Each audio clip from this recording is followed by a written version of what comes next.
the SnailTrail4x4 podcast. If you like going off-roading in Toyotas, wrenching on Toyotas, camping in Toyotas, and maybe even poking a little bit of fun at Toyotas, and of course, hearing about how fantastic celebrations of life are in Toyotas, then this is the podcast for you. That's right, ladies and germs. My name is Tyler.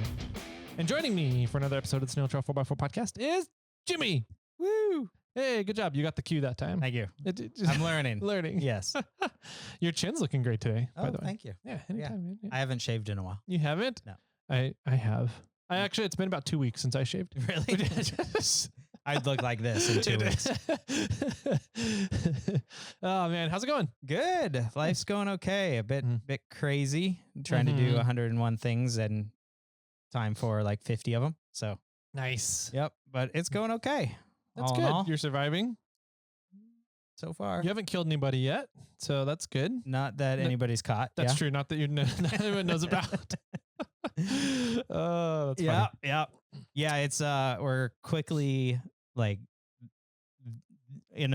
by the time this airs, school's out for my family. Okay. So that means my schedule's like completely up in arms. Yeah, you're tied up for the summer now. Yeah, and for the most part, it's like when they're on vacation, they want me to be on vacation, and I, you still have to work. I still have to work, but I don't have like a dedicated day job in a way, or any of that. So I sit at home and work on my computer and do my work there, or go to the shop and do work there, but they still see me at home, so they don't think you're that just sitting at home. Let's go do something. Go on vacation, Jimmy. Yeah, exactly. And I'm like, I can't. I'm working right now. So this morning, because we record on a Tuesday, second to last day for the assistant. The mini assistant is done already. She's at her dad's house for the next few days because his school system is out as well. He's a teacher's aide. I think that's what he does. We're not entirely sure what he does or if he even works. Yeah. So anyways, so he's technically done or free. And so the mini assistant's there for the last few days because the assistant still has school and I have work. Yep. So we're going to go pick her up today. And then tomorrow, I think the mini assistant's going to hang out at my parents' house and I'll be working. And then come Thursday, everybody's off, and I don't know what's going to happen in my life. Good times. Yeah, so that's going to be wild. And then, this weekend we're going camping with her side of the family. Nice. Where are you guys heading? Shasta. Okay. Our normal beginning of summer Shasta trip. Gotcha. So hopefully no bears this time. But they're so cute and cuddly. This one was big and still cuddly, but it was big. It was like the size of a bear box. Oh, wow. It was huge. And ate all of my almonds. Who sent us those almonds? Was it Claycorn? No, it was Gallo. Gallo. Was it Jake Gallo? Yeah. Ate. So the assistant roasted and salted a bunch of almonds. And what did I say last? I thought I heard acorns, but now that I'm thinking about it, I think you said almonds. Okay. Yeah. So the assistant roasted and salted them because we just got like a 5-pound box of them raw. And so she had them in a Tupperware and the bear broke into the bear box and ate pretty much only the almonds. Everything else it kind of ignored. He didn't like the spicy Cheetos or not Cheetos, Cheez-Its. Okay. And left the Bear Republic whiskey. Oh. Didn't touch either of those. Just ate the mineral crusted almonds.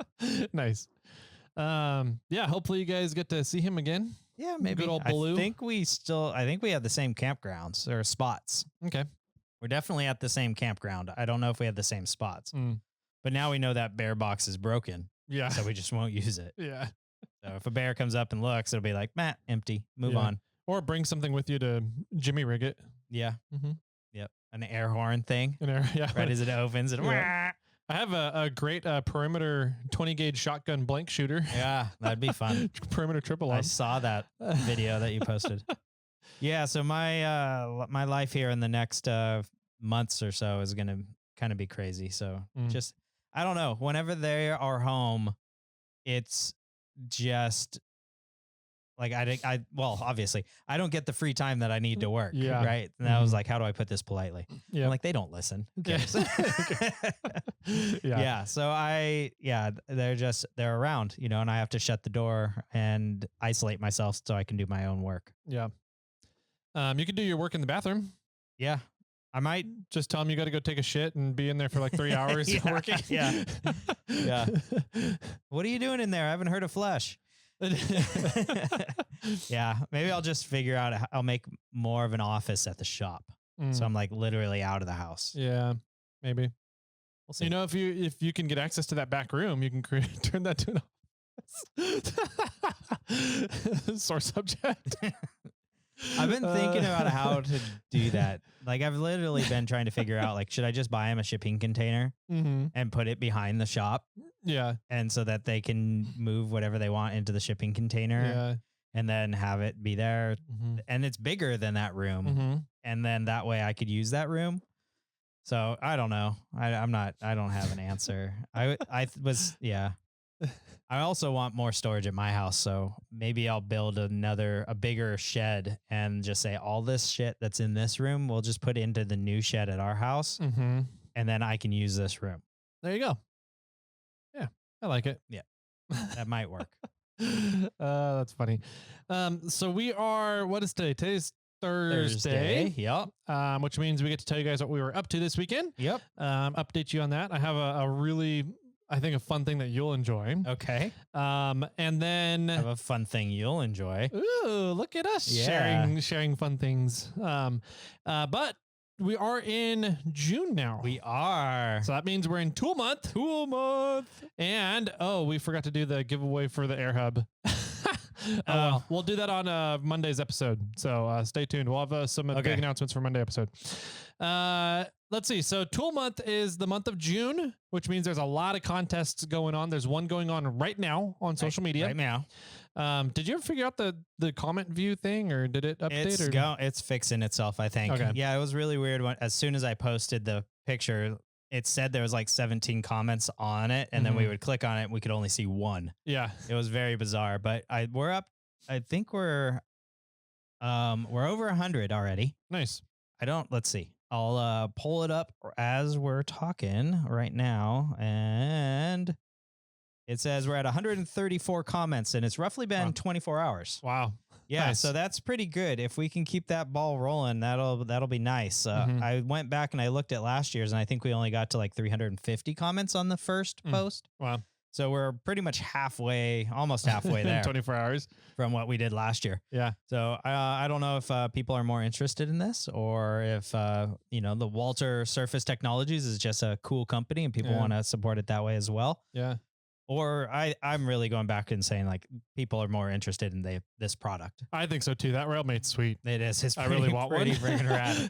Yeah, I want one as well. It's really cool. It's more or less it's a grinder, one of their grinders, and then they have an adapter, or part of the grinder comes off, and they replace it with this thing that has a belt sander and some pulleys.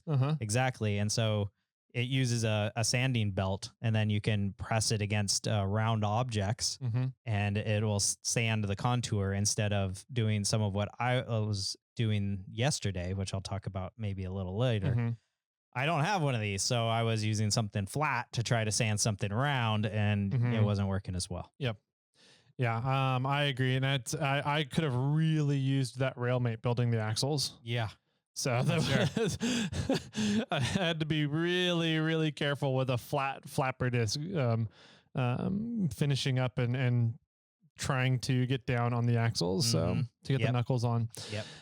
But anyways, so really cool giveaway going on for a RailMate over on Instagram on SnailTrail4x4. All you got to do is follow SnailTrail4x4, follow Walter Surface Technologies, and then tag 3 buddies. Yep. That's all you got to do. Yep. That's this week. This contest ends Sunday, and then a new contest begins on Monday. Correct. So make sure you're following along SnailTrail4x4 with the podcast or the Instagram. And there's new things happening every single week for this entire month. Big thank you to Walter Surface Technologies for working with us and doing these awesome giveaways that we've got going on. What was this? This was like $1,300. Yeah, the Railmate itself is 1,300 something insane. like that. So this first product, I think, it's more than it was the first product last year. Yeah, yep. But it's so cool. It's a cool product. So yeah, follow along SnailTrail4x4 on podcasting, you know, because you're listening to it already, but also on the Instagram where all the contests are going to be held. Yeah. Cool stuff. And then for the month of June, the monthly giveaway, which you guys can get signed up over on iRate4x4. What was that item? It's a mag drill. That's right, the mag drill. Yep. Dude. It's so cool. Another one I really want. Right? Yeah. Oh, man. So, yeah, if you want a chance to get a mag drill as well, make sure you're signed up over at iRate4x4 underneath the Snail Trail 4x4 forum. All your sign-up options are there in kind of the side banner area, right? Which is on the side on computers and down at the bottom on mobile devices. Absolutely. So let's see. We've also got giveaways going on with every 50 episodes on reviews, and so 650, which we might be past. I guess we'll check on Monday. Yeah, we'll check Monday. We'll check Monday when we do all the giveaway stuff for last month. 650, 700. We are giving away an Onyx Off-Road Elite membership and Snail Trail 4x4 swag pack. And then for 750 reviews, once we surpass that, we are giving away a set of tires from Yokohama Tire. Yep. Pretty cool stuff, man. I'm still blown away that companies want to keep working with us and doing cool stuff for the listeners. So it's really fun to be able to do this podcast. It's fun to interact with everybody, and it's fun to create kind of like these win-win-win situations. Yeah.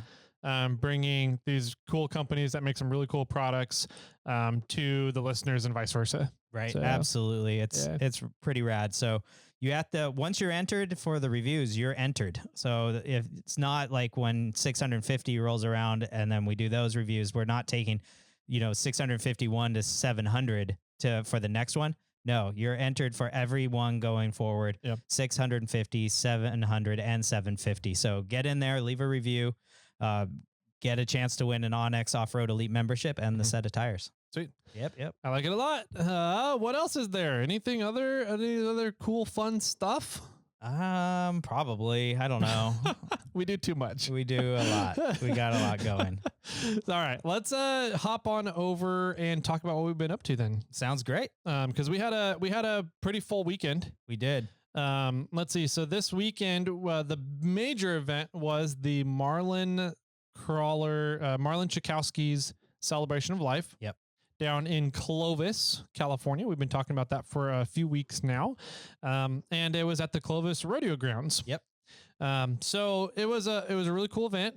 There was quite a big turnout. It was a little smaller than what I was expecting. Yeah, it was. I don't know what I was expecting. I thought it was a good turnout, but when you said the numbers that you said, then I anticipated there being more. I did too. Yeah. And so when we got there, I was like, whoa, this is a lot smaller than I thought it was going to be. Yeah. But it was still, we estimated that there was somewhere between 400 and 500 people. That'd be my guess. The building that we ended up going in, they had all the seating in, they did all the speeches and everything. Was fantastic. That was to amazing be in an air-conditioned room during during that time. I was really worried. I was like, man, are they going to have like a stage set up and everybody's going to be sitting outside while everyone's talking? That was going to be brutal. So anyways, we got to go in the building, the big red barn at the Clovis Rodeo Grounds. I would say each section of chairs was 125-ish chairs. Somewhere around there. And there was, I think, 4 sections. Yeah. There was people standing. There was tons of people standing. Yeah, I tried to estimate it. I know that there was 10 chairs, at least in the section we were in, there was 10 chairs in our row. Oh, wow. So there was... And then I don't know how many rows there were. Yeah, there might have been 15 to 20 rows then. You think it was that many? Maybe. I was saying there was probably 10 to 15. Okay. So, but even if on the lower end, if there was 10, there was 4 sections of rows. So that's 400 right there. Wasn't completely full, but there was a big standing room as well. So there was a bit of both going on. So there was somewhere between 400 and 500 was our guess. Yeah. Yep. Which is still really cool to see that many people out there. There was Big Mike ended up doing kind of what I wanted to do. Okay. And ask people, get an idea of the demographics of the crowd, I guess, for lack of a better term, of, how many people knew Marlin personally, your personal friend? Yeah, sure. How many people have met him at an event? How many people got to shake his hand? How many people are running a part on your vehicle? How many people have been to Roundup? How many people are from out of state? How many people are blah, blah, blah. And that was really cool just to see the connections that everybody kind of had in that room with Marlin Jakowski. Absolutely. Yeah. There was tons of hands going up every single time the question was asked. Yeah, it was cool. I think the only one that didn't have a lot of people was who went to high school with Marlin. Yeah. And there was like 3 people. There was 2 people that raised their hands for who rode the bus when Marlin was the driving. That's right. I remember that one too. 2 people. Back in the day, Marlin was a bus driver. Yeah. And I guess he drove the bus for like the local schools or whatever. And yeah, there was 2 people that raised their hands that rode the bus when Marlin was the driver. Yeah. That was cool. That was a really funny one. So anyway, it was really neat to see everybody there. It was a pretty good event. They had kind of a truck show going on that you could bring your off-road vehicles. They made everybody who trailered park in back behind the building with your trailer, and then you had to bring your off-road vehicle around to the show side, which was fine. I was hoping that I'd be able to set up kind of near the 4Runner. Yeah. How many rigs were back there? Because I never went back there. There was 20-ish. There's 25. definitely enough room in the front. There was totally enough room in the front. I think they were just sort of they were just trying to figure out how logistics at that point. Yeah. Like, what if there was an immense amount of people? You know, yeah. Okay, cool. So, I had the secretary and Reed with me. And so they came to support, and really the goal of them coming was to try out having a newborn in the Lance. Sure. It was a test run. It was a test run, and a relatively safe test run. Absolutely. Because we were going to be staying over at Matt Dresselhouse's house. Okay. He lives nearby the Clovis Rodeo Grounds. He's one of our Ford Ranger listeners. So one of two. Yeah. I think we have 3. I don't know. 2.5. Oh, Lenny. Yeah. I forgot about Lenny. Oh, that's the one I was thinking of, was Lenny and Matt. And then the other one out there. We're turning him into Toyota guy. Yeah. He got a 4Runner. So okay. Yeah. Just like everybody else at this company. We all got 4Runners. It's a 4Runner company. Everybody but the young kid. Yeah. And has a 4Runner here. And he's working on it. Yeah. So supposedly. Another reason I could never get a job here. Yeah, exactly. SUVs only. Sorry, Jimmy. Sorry. So, what if I put a camper shell on? You could kind of blend in. Okay. Yeah. Yeah. But the event was cool. There was a lot of really neat rock crawlers there. There were. So a lot of the locals in Fresno are big time rock crawlers. They go up to the Shaver Lake Bald Mountain area, which has a ton of really cool rock crawling trails, high elevation rock crawling trails. So there was a lot of really good ones there. There was some industry professionals there, like George from Valley. Ooh, good catch. Little bug. George was there from Valley Hybrids. Hybrids, that's what it is. I want to say Valley Cruiser Hybrids. I'm like, that's not right. Yeah. Land Cruiser shop outside of Stockton or around Stockton. Mm-hmm. Yep. Mudrack was there. Gary Mudrack. Yep. I never met him. He's a cool dude. I never got to shake his hand after the whole Wentworth Springs thing where they got snowed in at Wentworth Springs. So it was fun to see him, shake his hand, chat with him a little bit. Del Albright was there. Yep. Big Rich was there. Rich Klein. Fred Williams was there. He brought Clampy out. Yeah, that was fun to finally see that rig. That was pretty cool. Let's see who else was there. They were doing something with Clampy at the end to just get it running. Yeah. It was like the battery was dead. Yeah, it or sounded something. like a really slow starter. So. Yeah. I'm not 100% sure what they were doing, but they got it going and then he drove it away. So something was up with it. Yeah. Let's see who else. There was a guy from, was it Lone Star Cruisers, which I think is a big Land Cruiser shop in Texas. A shop, if not event and everything. Yeah. What was his name? Something Baker. Yeah, I don't remember his name. But apparently he's a longtime friend with Marlin. He was one of the first ones to start doing the roundup with Marlin, I guess. Well, they do their own roundup in Texas. that started before Marlin's roundup. Gotcha. That's what that all was. I didn't catch that. There's a whole Texas Land Cruiser roundup. Okay. Yep. Nice. And so Marlin would go out to that. Mm-hmm. And then Marlin started the roundup up here on the Rubicon. Yeah. Yep. That's funny. There was a lot of really cool stories that were talked about. Tons of fun stories. Tons of fun stories about Marlin. Marlin as a child to Marlin fixing people's rigs. Stories all over the place. Yeah. I think my favorite story was the Ivan Stewart story. Yeah. That one was pretty good. I guess they were down in, was it over in Utah? I don't remember where they were. They're at some off-road event. It was in Reno. Was it Reno? Okay. They were at it. Who was talking? Was it Big Mike? Somebody was, or was it his sister? I think it was his sister. Yeah. Yeah. With Crystal, which was funny because when we were reading the pamphlet of who was talking and who was doing what, we thought it was Christine, and they misprinted it, but it was actually their son or daughter, Crystal. Yeah. I think they were at a Toyota event up in Reno. Okay. I think that's where the location was. Yeah. And so Ivan Stewart was there. And, there's a line. He's a celebrity, obviously, and he's giving autographs to people that are coming by to this Toyota event. And Marlin is there, kind of in a booth nearby across from wherever the booth that Ivan Stewart was at.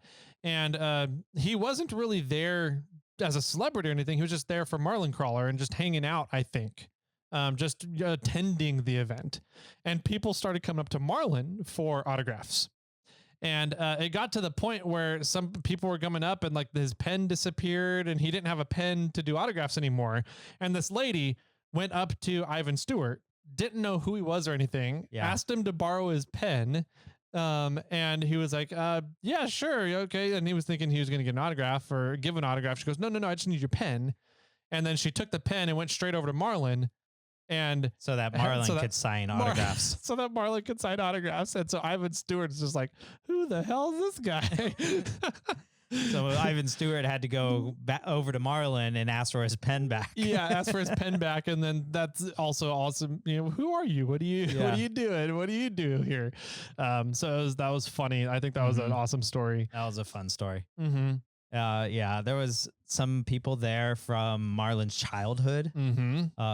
A grandma now, maybe a great grandma now that, was caring for Marlin when he was a young kid. Yeah. And Marlin would stay at their house for a long time. So she had some fun stories. But what was funny about that one is the daughter spoke first and then the mom spoke after that. Mm-hmm. And then at some point the daughter said, "You've spoken enough, Mom. You can stop." And then the mom's on the mic going, "My daughter told me I need to stop and I've said too many things. All right, I'm going to let it go to the next person." Yeah. That was hilarious. Yeah, that was good. But it was fun. Mm-hmm. A lot of fun stories. It was a good event. The truck show was pretty cool to walk around. I'd say there was easily over 100 rigs in there. Mm-hmm. Yeah. I don't know if there was 150 though. Yeah. It was right around that mark. Yeah. There was a 1, 2, 3, 4, 5 or 6 rows, I think. Okay. Maybe 5 rows. And then I don't know how deep it was. There was a handful of cars. Mm-hmm. But it was fun to walk around. There was everything. There was all kinds of different rigs there. There was a slammed like 2nd gen Toyota pickup. Yeah, nice. Yeah, like cut the frame and cut like boxes up so that they could lower it even more. Like, just the complete opposite of anything we do. Yeah. But it was really cool to see it out there. Yeah. There was, Marlin's 81, 83. His pickup, the red pickup was out there. Mm-hmm. I think it's an 81. I can't remember. Mm-hmm. His rig was there. And then next to it was this, a 3rd gen pickup. Yep. A single cab, I believe. 2-wheel drive. I think it was extended cab. Maybe it was an extra cab. But yeah. Yeah. Super sun faded. Super faded. Engine though was immaculate. I didn't even look at the engine. Yeah. That's funny. And that was Marlin's daily driver. Yeah. And so I was like, oh, that's kind of cool. Yep. And then there was the race car. There was a Marlin Crawler race car. And then Big Mike's 3rd gen Tacoma, the slowest taco, is out there. And then they had a really nice 4Runner out there, 5th gen 4Runner. That was all built up. That was out there. Mm-hmm. Yeah, there was a ton of rigs. Scott came out. Oh, yeah. Scott Wilson from Rubathon. Rubathon was out there. Yeah, just fantastic time. It was great to chat with people. It was fun to do the walk around. It was fun hearing the stories about Marlin and, saying hi to Mike and Christine. Mm-hmm. Not Chris. I didn't meet Crystal, unfortunately. But yeah, it was a good time. Yeah, it was a good time. I was a little bummed I didn't get to go walk around the car show as much as I'd wanted to, Well, but I it was was hot also outside. like dying. So Yeah, anytime it's hot, Tyler can't do it. He just lives inside. Yeah, I live inside. But I did get to stay inside and meet and talk with some of the people that I grew up with in my dad's off-roading club. Oh, fun. Okay. So Dave Skaggs was Dave and Linda. They were always Bronco people. They had Dalmatians when I was growing up, Dalmatian dogs. So they were always really fun, and I got to hang out with them and chat with them and kind of catch up with them because I haven't seen them in years, decades. Cool. And so that was fun. I got to see some other people. I chatted. Some people found me and started chatting with me about the Rubicon Information Group. Got it. Okay. So that was, I don't know, interesting because I wasn't expecting to do any conversation about the Rubicon Information Group while I was there. I got to meet and shake Big Rich's hand finally. Yeah, me too. Yeah. That was fun. Ross Woody was there. Yep. I got to say hi to Ross and goof around with him for a bit. It was just fun. It was really neat to see people and reminisce about Marlin. Absolutely. I got to kind of get up there and give a little speech, a little talk about the Off-Road Motorsports Hall of Fame. Yeah. And so I wasn't sure how it was going to be taken because Rich was there. Sure. And Big Rich is on the board. Yeah. For the Off-Road Motorsports Hall of Fame. And what I was there, my goal was to get as many people there to send in emails endorsing Marlin for the Motorsports Hall of Fame. Correct. And so I got up and I was kind of saying, here's a bunch of reasons why Marlin should be become an inductee for the Motorsports Hall of Fame. I've already submitted him as an applicant. And so now they're going through the process of going through all the applications to choose the inductees. Right. And so as I'm kind of saying this, I was like, and I'm about to do something right now that I think Rich might get mad about because he might get inundated with emails. And the board is going to get inundated with emails, but I'm going to do it anyways. I'll ask for forgiveness with Rich later. Yeah. And so I asked everybody there, a lot of people, I said, pull out your phones. I'm going to give you an email right now. And you guys need to send an email in. And then Rich spoke up and he goes, no, I'm not mad at all. Everybody needs to do this. Yes. He goes, CC my personal email, bigrichklein@gmail.com. And we need to get this done today. Today and tomorrow. It has to get done. Mm-hmm. And I'm like, okay, so something is going on with the Off-Road Motorsports Hall of Fame that I don't know about that's making this a little bit more urgent than I was planning. Timely, yeah, exactly. So it turns out the Ormhoff Off-Road Motorsports Hall of Fame was meeting to start looking at the applications and start voting on them. On Monday? I don't know, I think it was Saturday and Sunday or Sunday.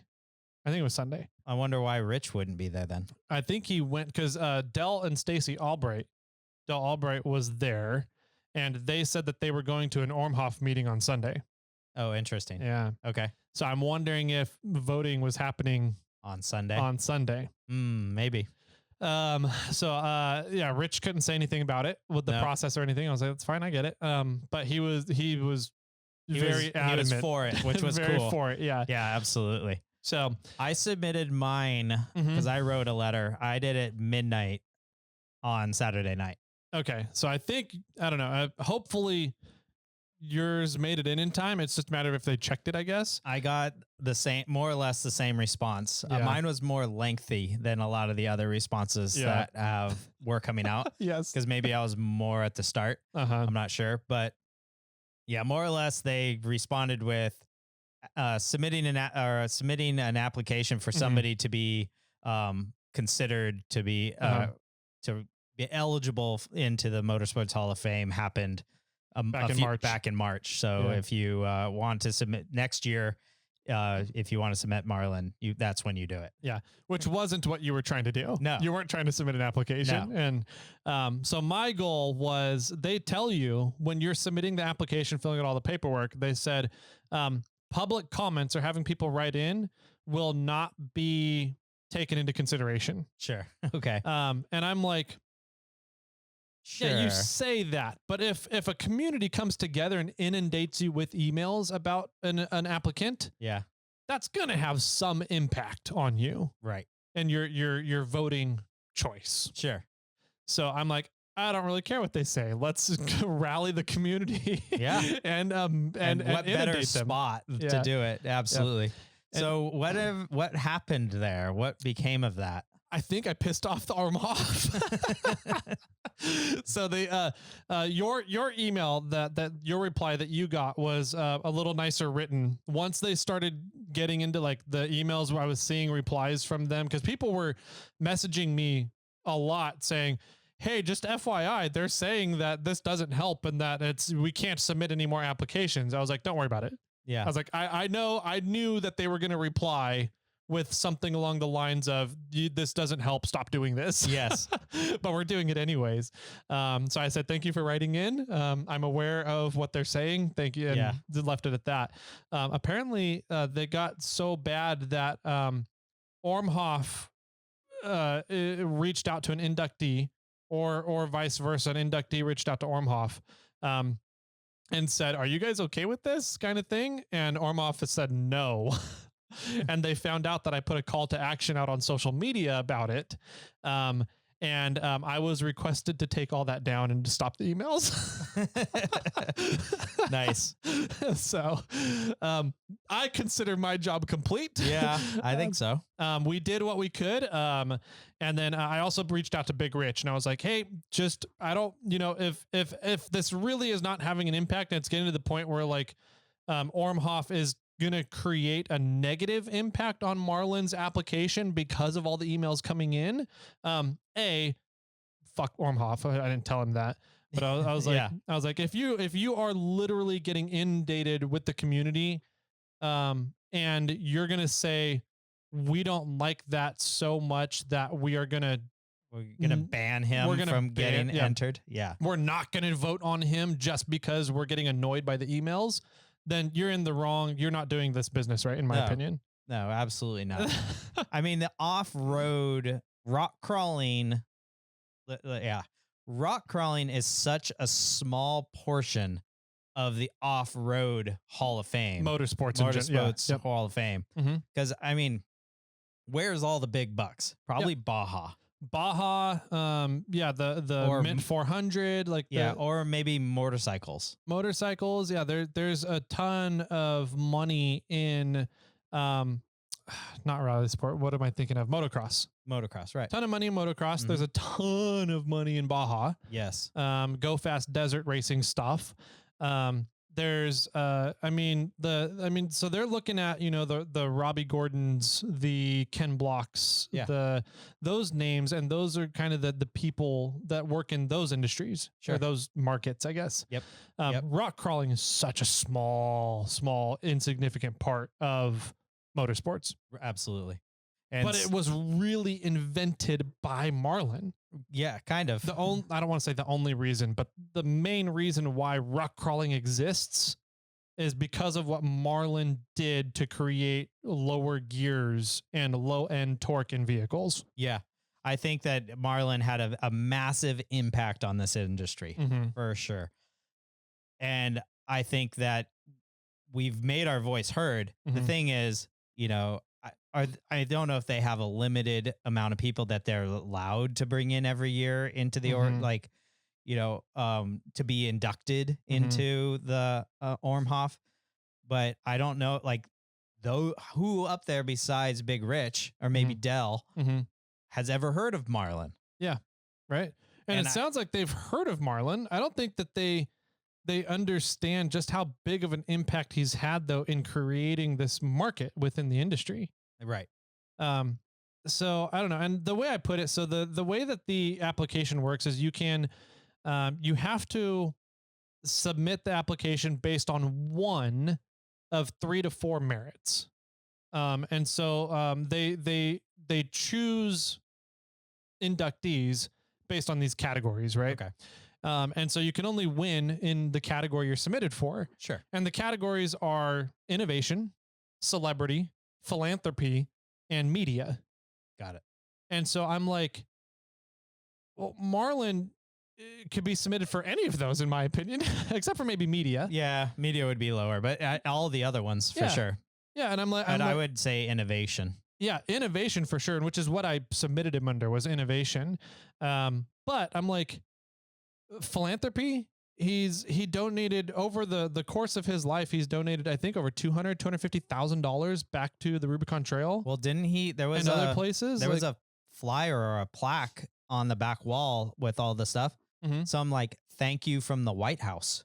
No shit. Yeah, for the amount of donations, or oh my god. Yeah, I think donations that he has given, or volunteer hours on trails or whatever. Yeah, I mean, he's there. It's hard to find an individual in this industry who's given back as much as Marlin has, I think. So philanthropy, I think he could be a easily top contender in that category for the rock crawling industry. Mm-hmm. And in terms of celebrity too, like you heard it over and over and over and over again at the Celebration of Life, the way he made people feel and the way he drew people into this industry, into this market of rock crawling. I don't know if I would argue that nobody did that better than he did. Yeah. Big Mike had a good talk at the end about how to be a Marlin. Yeah. And when it came to memory, I was like, dude, that guy had crazy, right? A memory that nobody else, no other celebrity that I know has a memory like that. No. Like, and I'm sure everybody has this same story. Yeah. And mine is like, I don't remember the first time I exactly met Marlin. I think it was at a Cal 4-wheel event when it was here in Rancho Cordova. Okay. And he had a booth up here, and he was here. And I met him. And then whenever that happens, when is it normally? Like February, March? February, March. Cal 4 convention? Yeah. So then a year later, I met him at King of the Hammers. Okay. And he remembered my name. He remembered what truck I have, even though he's never seen it. But we talked about it. And he remembered that I know you and your father. That's crazy, right? And it only took him I was like, hey, Marlin, and he's like, oh, you're Jimmy Black. I'm like, yeah. And then went off, and you drive this, and you know Tyler and Don. Yeah, that's awesome. And he goes down these rabbit trails of how his memory works, and it's crazy. And I don't know any other person that can meet somebody at events and then remembers them later down the line. I can't do that. I can't do that. No way. I mean, I don't know how many people I met this weekend, and I don't remember any of their names. And I barely remember me sometimes. Yeah, who are you? Why am I even here? What am I doing with the microphone? Right. No, I mean, I forgot the young kid's name, the one that we were talking to on Instagram that was talking about getting the welding job. Yeah, the welding job. Like I met him at the event, shook his hand. I didn't put one and two together that was the same young gentleman that we were discussing getting jobs with, or what to do on the next phase of life after you're getting out of high school or your AA, wherever he's at. Yeah. Like I would have had a completely different conversation with him if I knew that's who he was. Yeah. And I don't remember those things. Granted, I never met the guy, right? We were only chatting on Instagram first. But if he would have brought it up, I would have been like, maybe click. Yeah. But maybe not. I don't even know if my memory is that good. Yeah. Because we still have a lot of conversations online. Yeah. I don't know if Marlin had a lot of conversations online. I don't think he did, but the surprising one for me was when Mike said, how many of you guys have Marlin's personal number? Yeah. And the whole room raised their hand. Kind of. Yeah. I didn't have his number. But it was a ton of people. And I was like, oh my God. Like he literally wanted people to feel included. Yeah. Genuine all the time. Absolutely. And so anyways, these categories that you have to nominate somebody for, I nominated him for innovation, but I'm like, he's really a top contender in any of these categories. And I don't know if there's really anybody that comes around that can do that. It takes a very, very specific personality to be able to be legitimately nominated for all three of those categories. Right. And so I wanted Ormhoff to really know that, because I can only talk about, if I submit him for innovation, I can only talk about his innovation stuff. Right. I don't get to talk about the other two categories, the philanthropy and the celebrity and how he draws people in the industry. So I really wanted people to write in and give their experiences with Marlin based on those things too. Yeah. So anyways, Ormhoff got enough emails. They got a little mad. Good. We did our job. So we'll see. Hopefully it had an impact and we got enough in time for the voting to happen. They won't announce winners and inductees until August, September. Right. Yeah, we'll see. I mean, by the response, they left it very vague. Yeah. And said, if you want to induct somebody, that happens during this period of time. Yeah.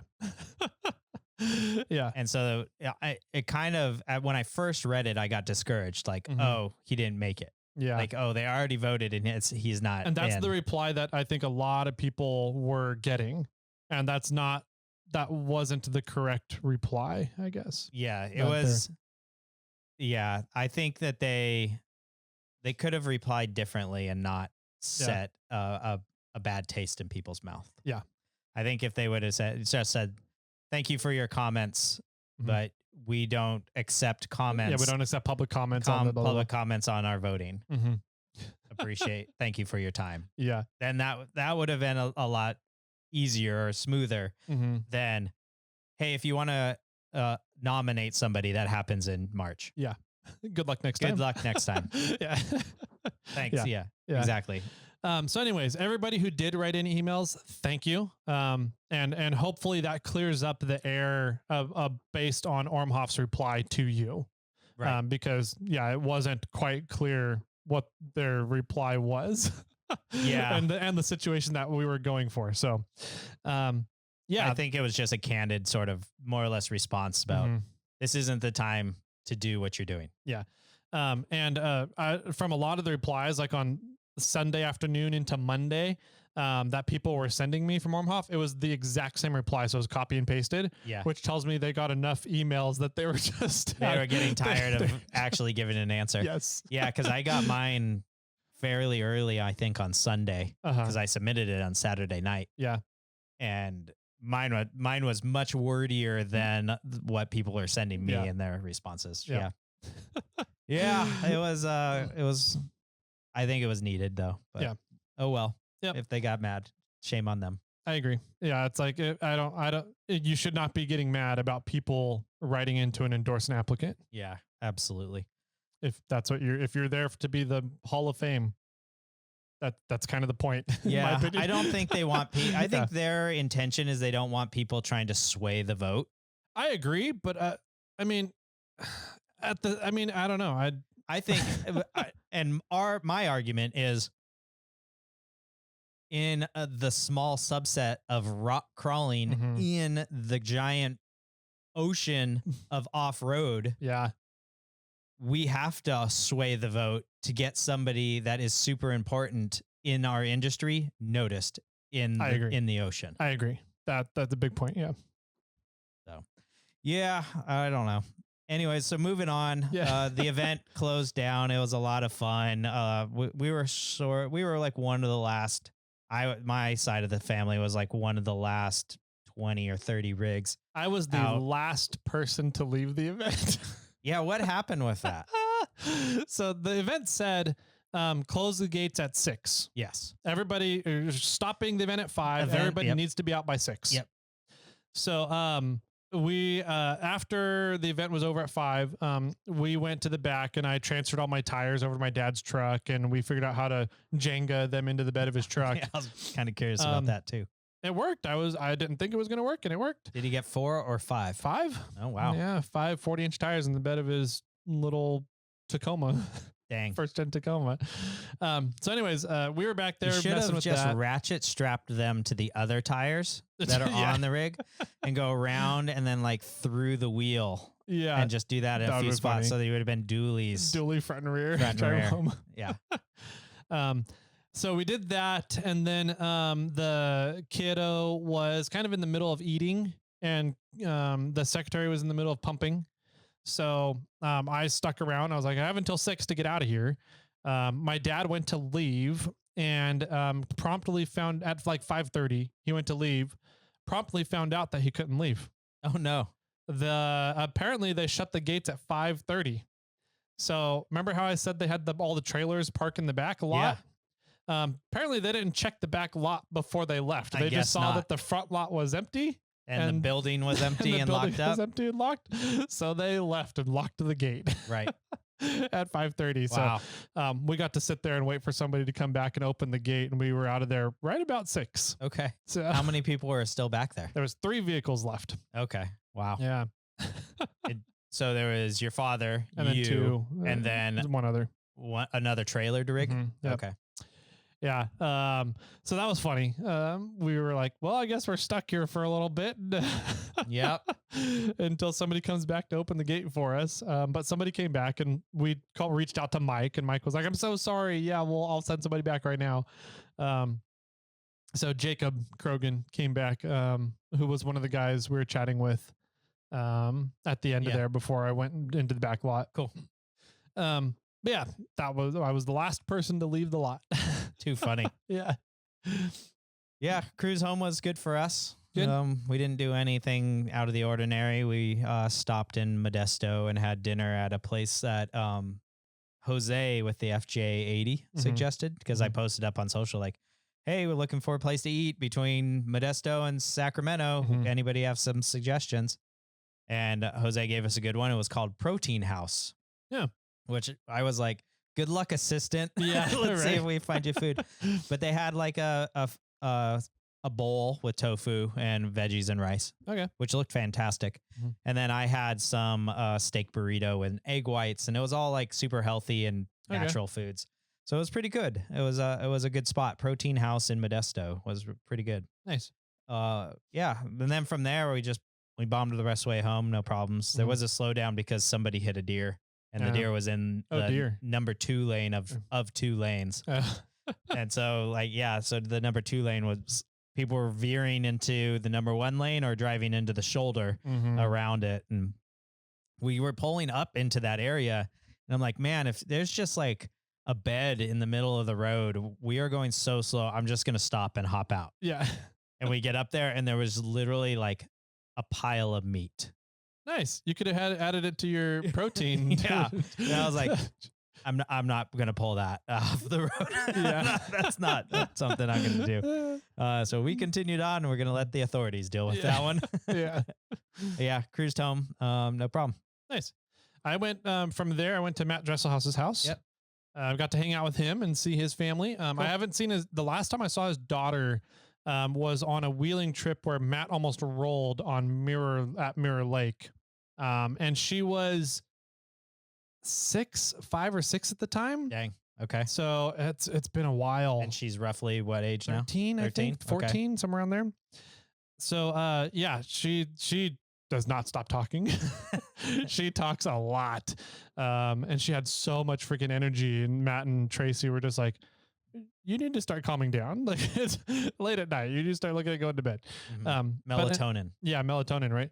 So, got to catch up with them. Haven't seen them for a long time. Cool. And then apparently they've been shopping for a cab over camper for like a couple years. They've been really wanting to get one, but haven't really found one at a good price. And then like the ones that they are looking at are the ones that can do short bed or long bed trucks and lighter weight. So they're in high demand. They never get them in time. And so I let him walk around and took him on a tour of mine. Yeah. The big Lance, the 1135. And he goes, this is nice. This is the way to go with the Lance, and the being able to trailer the vehicle, and just you're really mobile. You can kind of set up and boondock wherever you want. Yeah. And so we were chatting about that for a little bit. And then the next morning, when we were getting ready to take off, Matt goes, yeah, I went and I messaged like 4 people last night about the cab overs. On like Facebook Marketplace. Facebook Marketplace. Oh, funny. I was like, oh, that's funny. Got him all riled up to get his own cab over. And then, so we took off. Everything went actually pretty well with the kid in the Lance. Everything, it went better than I was anticipating. Excellent. So that went really well. The secretary did not have a great time. Okay. So I think it's going to be a while before she's going to be willing to go back out again. Bummer. Which is, it's a bummer, but whatever. And then on our way home, we went and had breakfast with my mom. Okay. Met her at Yosemite Falls Cafe, which has some pretty decent food. Yeah, I don't know where that is. It's a little mini chain of breakfast, lunch, dinner places, kind of like an upscale Denny's in the Clovis area. Okay. So Cool. met there. That place got busy. Yeah. Super freaking busy. So it's good. It's good. The kiddo freaked out halfway through breakfast. Oh, so bummer. I was almost done. So I just said, box up the rest of my food. I'm going to just take him outside, walk him up and down the parking lot until you guys are done. Yeah. But we did that. And then after that, we went and saw my dad, met up with my dad. Okay. And my dad... Doesn't he live like half an hour south of there? Visalia. Yeah. So yeah, 45 minutes, half an hour, So depending he came on how back fast we go. up? Yep. Oh, nice. It came back up and brought my stepmom Oh, cool. with us. And she just had a surgery. So she was in a cast and in a wheelchair. Oh, wow. So he's pushing her around, and I was like, we can make the suspension better on that wheelchair. We can, Yeah. We just needed bigger tires to get over these cracks, Sure. And I was like, you can put some mud terrains on that, and then not have to worry about kind of sliding around. And I was like, we could upgrade the brakes so that Dad's not having to control. Yeah. We kept coming up with ideas. Those front tires, we can make them independent. They can just flex and articulate. Flexes sweet. IFS. It flexes sweet. Thank you, Mike. Yes. So anyways, they had this genius idea to go check out the Forestier underground gardens. Have you ever heard of it? No, never heard of it. You would absolutely love this place. Okay. So this dude, his name is Ballastar Forestier. He's Italian. So he would have said Ballastare Forestiere. Sure. Kind of whatever. So he's an Italian immigrant. Came over with a dream of starting his own citrus grove. Oh, okay. Bought 80 something acres in Clovis and started digging down to build an underground house and to start the citrus grove. Okay. And found out that it was all hardpan. Yeah. So you can't really dig that far. Yeah. and have a successful citrus grove in hardpan. And so he kind of changed up things. He was an arborist, a genius arborist, and his day job was digging tunnels, industrial tunnels for like cars and motorways and other stuff. Interesting. Okay. So he combined these two skills of digging underground and being an arborist into creating an underground citrus grove garden thing spread out over like 30 acres.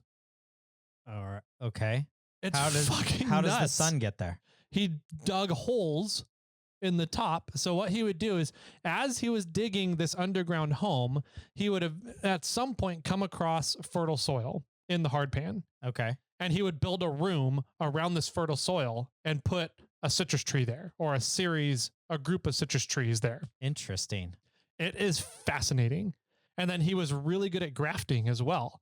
So he had multiple trees with multiple fruits growing on it. Yeah, I'm going to try next spring. I've got an apple tree it's disease ridden. Mm-hmm. I'm going to lop it off sometime. I should have done it this year, but I'm going to dig out the trunk and grow the ground, put more nutrients in the ground. And then I want to graft like a 3 or 4 or 5 different types of apples. Apples onto this one all tree. onto that tree and put another apple tree back. You know, do a red apple, a green apple, a yellow apple, different versions. Stoplight tree. Yeah. Yeah. Well, they make ones also that are like called fruit cocktails. It's like every fruit that you would want to put into the cocktail, like they all grow on this tree. Uh-huh. Wow. So yeah, I don't understand anything about growing trees and how plants work, right? Yes. But I do know that plants need sunlight. So I'm like, how the hell does an underground garden work? Yeah. And that's exactly, he found out ways to dig holes and support I was blown away by the architecture of everything. Yeah. Because he had no plans. He was just digging semi-randomly through the hardpan, tunneling. And whenever he found fertile soil, he kind of built a room around it. That's nuts. And the way he did it was he kind of did these groups of he would dig a tunnel that looped around back to a main courtyard. And on that loop would be kind of 3 rooms, and then loop back to a courtyard. And then he would do that again out and around. And so and he did that in groups of 3 or 7s because he was highly, highly Catholic. Okay. And the numbers 3 and 7 have super significant meanings in Catholicism. Mm-hmm. And so he did that for his first room, for his first courtyard. And then he did it again. And then he ended up digging out, for the most part, this giant ballroom. Wow. And then he dug out a swimming lake. How deep were you in the ground? The total went down to as far as 27 feet. Okay. Underground. For the most part, the top level is 10 feet underground, roughly. Mm-hmm. And he had a tri-level aquarium underground. Wow. He had, I mean, it was crazy. It's absolutely insane what this guy did over the course of about, I think it was 40 years. Wow. And just in his spare time at night. Yeah. Kind of thing. Digging. Just digging. I need to start doing that. Yeah. Like I'm blown away. If anybody ends up in Clovis for any reason, A, I'm sorry, but B, go check out the Forestier Underground Gardens. Yeah. That sounds so cool. Was there just a hole in the top? Like I'm picturing a dome. Like the room is a big dome. Yeah, a lot of arches and domes. Hole, like at the top center of the dome, and he had it designed in a way that the trees were planted in the ground underground. But the way that the sun would move, the light would rotate around and hit the trees. No, he didn't quite get to that. What it was the hole would be 1 foot to 2 foot diameter. And this tree, he grew them in such a way that the tree would go up through the hole, and then the foliage would be right on top of the ground level. Oh. So that's what he did for all like the citrus trees and stuff. And the courtyards had bigger openings. They were more just big openings kind of thing. And then he grew grapevines for the shade, so that, because I mean, Fresno summertime gets 100 degrees for weeks at a time. Yeah. It just burns any plants. Yeah.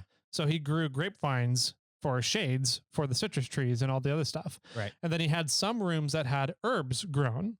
And what he would do is he offset the hole from the herbs so that it was just enough where rainwater coming down would drop out of the hole into the herb planter.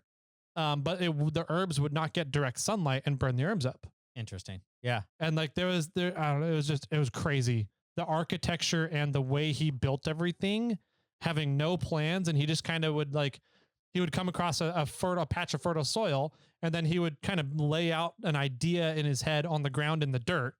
And then once he kind of figured out what he was doing, he would kick away the dirt and make it happen. Yeah. Build it. That's really interesting. But it's underground, so it stays cool. Yeah.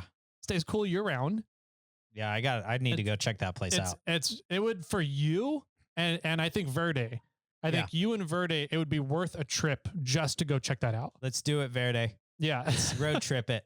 You guys would nerd out so bad in there. For anybody else that's like not super into horticulture stuff, it's really interesting. If you're ever in the Fresno, it's worth stopping and spending 3 or 4 hours at. Cool. Yeah. That's pretty rad. So anyways, we did that on Sunday. Super cool. Highly recommended. And then drove on back home. Nice. So yeah. My Sunday, I went to the Mini Assistance Theater and I helped design and build. Well, not necessarily design. They already had the design, but so I helped construct the backgrounds for the play that she's going to be in. Cool. And my main job. So it's it's more or less, it's called shoot. I don't remember the name, but it's more or less Princess and the Pea. Okay. It's named something different, probably legal reasons. Yeah. So it's sort of medieval setting. So they had some scaffolding up, and then we were putting up walls to make the throne room, and then walls that were going to be the castle walls is what we were doing. That was my job. Nice. So we were figuring out how to put wood panels, like plywood more or less, onto metal scaffolding without puncturing holes into the metal scaffolding. Okay. So that was fun.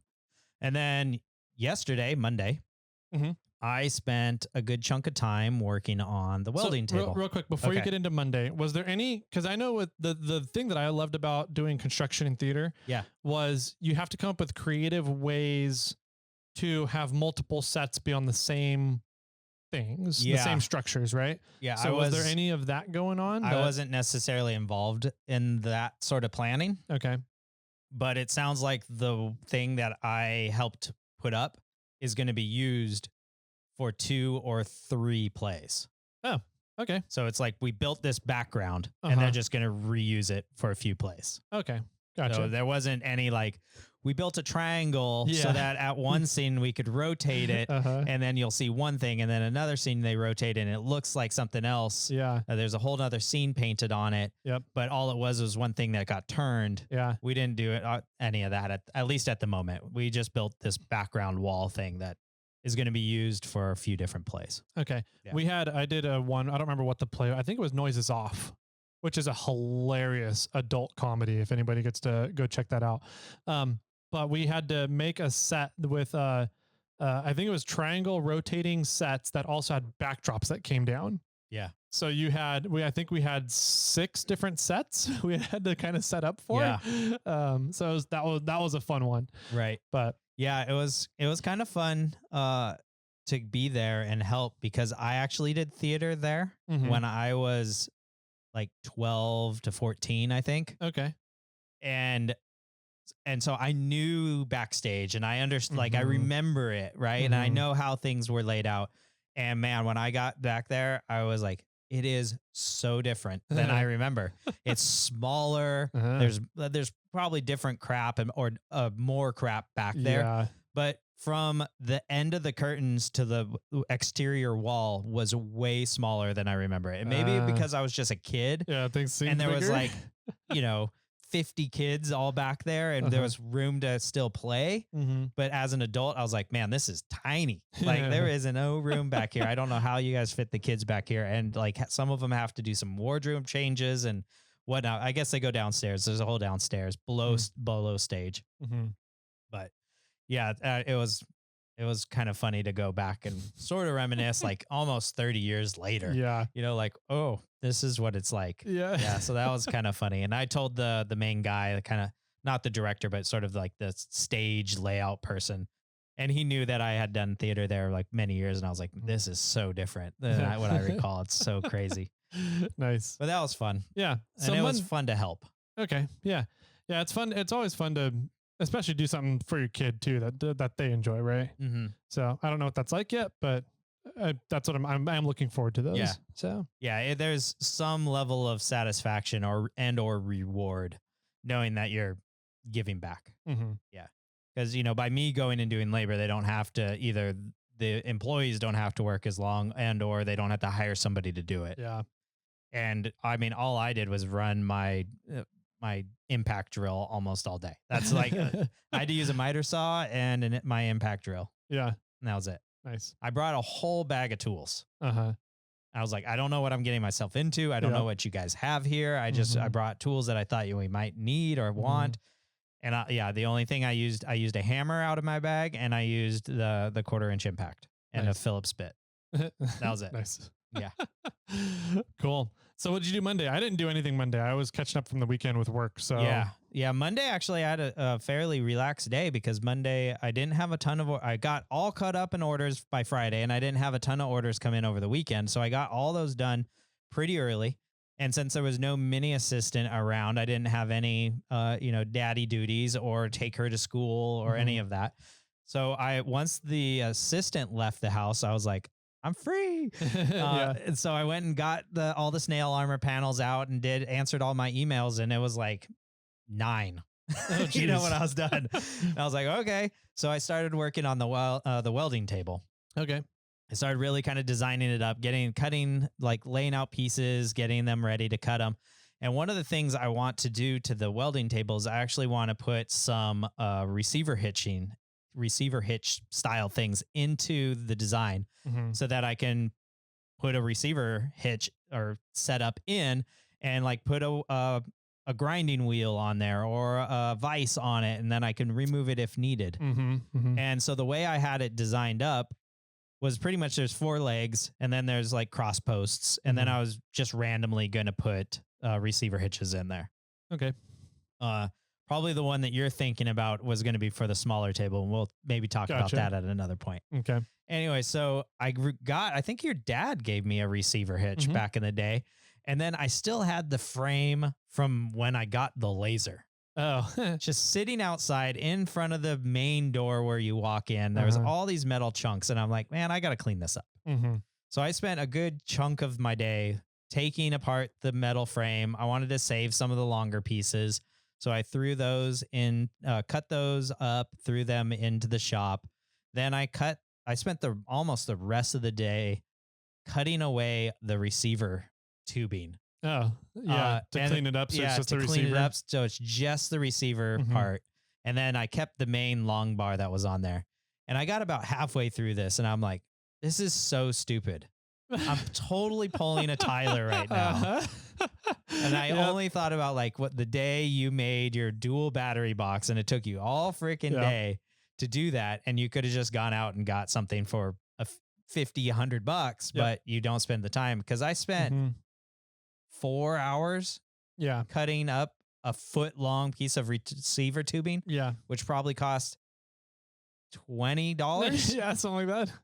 And I was like, this is... by the point I was halfway there, I was like, I just got to finish it now. Have you heard of Kimsey's? No. It's a metal supply place in Woodland. Okay. MFR Ryan told me about it. And apparently they have, if you go there, they have a scrap bin that you essentially just pay by the pound. Oh, okay. And a lot of times if you go there enough and they kind of get to know you, a lot of times you'll just be like, they'll let you take extra stuff from the scrap bin at no charge. Yeah. But you can get the smaller piece like that. Cause a lot of times if you go and you order metal, it comes in like 20-foot sticks. Yes. And so it's hard to get the shorter pieces that you need, and you need to find the places with the scrap bins. Yeah. That'll do like by the pound kind of thing. Well, that's pretty cool. Maybe I'll have to check that out. Yeah. Because I have an idea for the next, because I have 2 welding tables. I want one that's more stationary in the shop, in the far corner where all the welding stuff kind of is. That has the option to also be on casters, but it'll be like have some feet that you can raise and lower. Okay. Then I also want to build a smaller one that I can is permanently on casters that just wheels in and out, and I can move it around wherever you want. Yeah. So I'm trying to build the large one right now so that I can just sort of put everything together in one spot and just get it set up so I can clean up a counter. And then you can use that one to build your small one. And then I can use that one to build a small one, which, that would be really nice. So I wasted a lot of Monday just trying to get a receiver hitch. Yeah.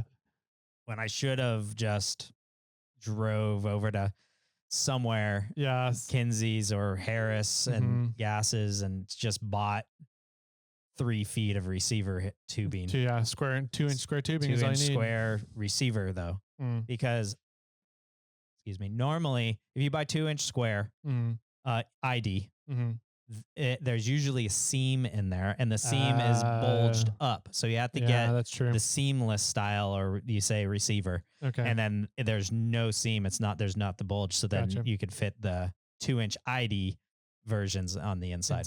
Yeah, that makes sense. Yeah. So it costs a little bit more because it's sort of seamless or cleaned or whatever they call it. But yeah, so I needed a few feet of that, and I was like, well, I want to clean this area up anyway, so I just wasted my day doing that. And I was spent after doing all that work. I went through, I don't know how many grinding wheels, and I didn't burn up a flapper disc or anything, but just cleaned everything up. My arm was like black with just dirt and metal and nastiness. So I wasted a lot of time just doing that, and I sort of kicked myself in the butt. But okay. Yeah, that is what it is. I will say, building the battery box, complete waste.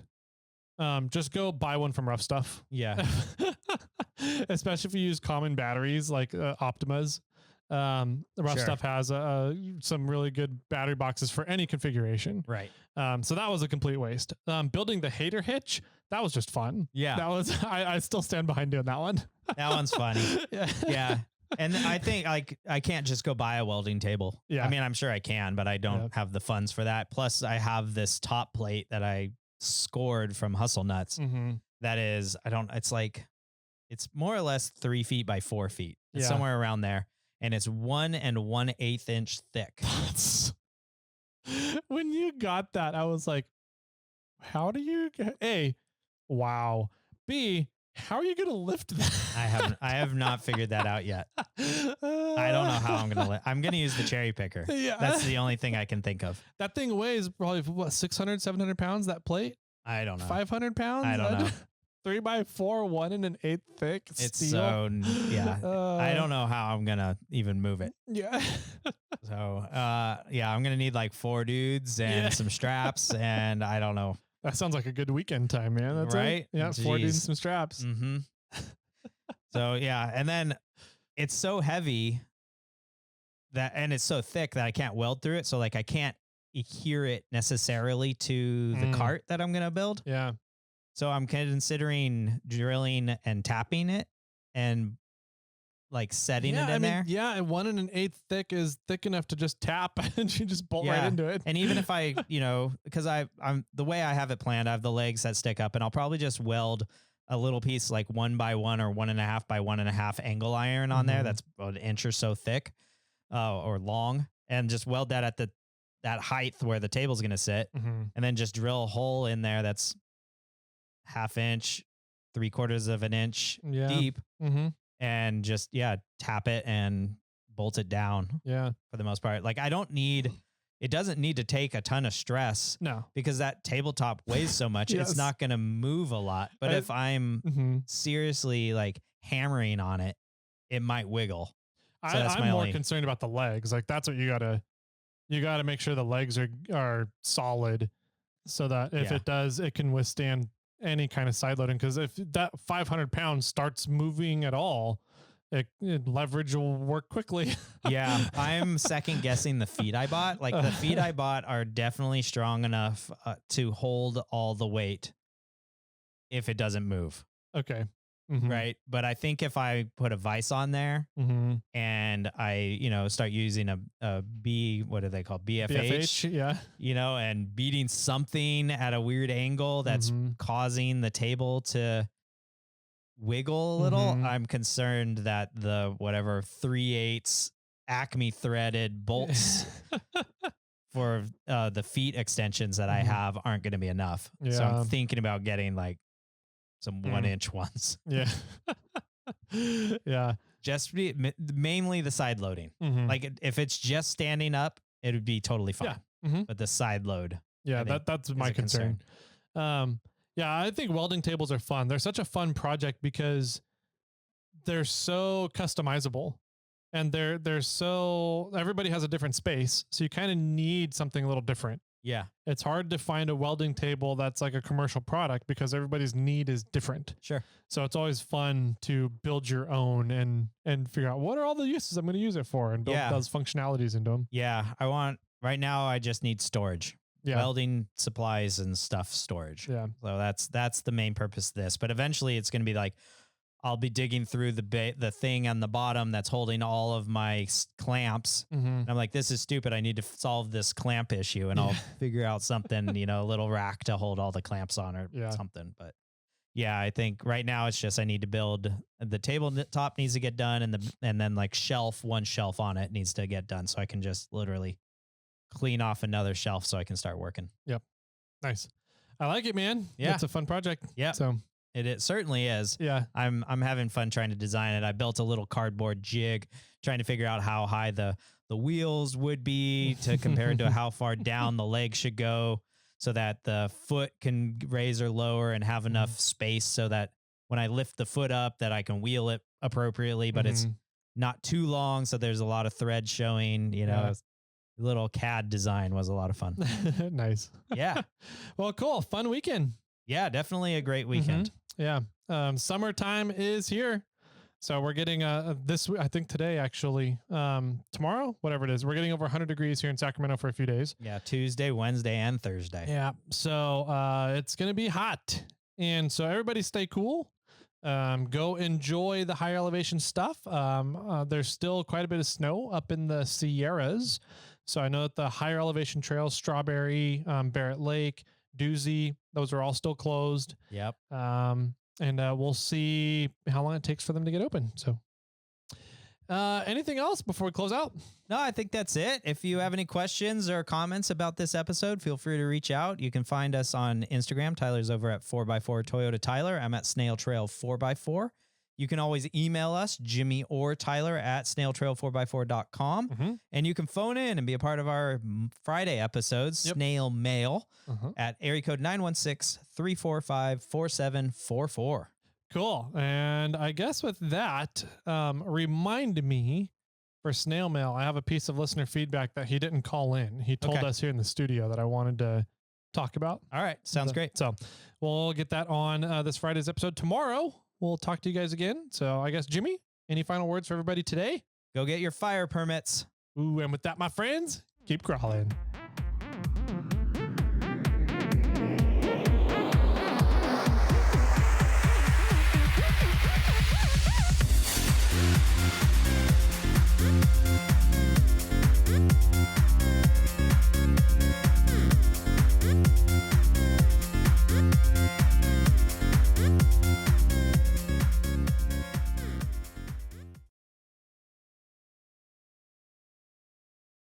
I got one for you. Okay. What did the judge say when the skunk walked into the courtroom? I don't know. What did he say? Odor in the court. Okay. Odor in the court. Oh, difference. That one's pretty lame. Yeah. Sorry. It's okay. It's your box of jokes. True. I have a book at home too. I need to bring by. You can pull from both of those. All right. I probably have one as well.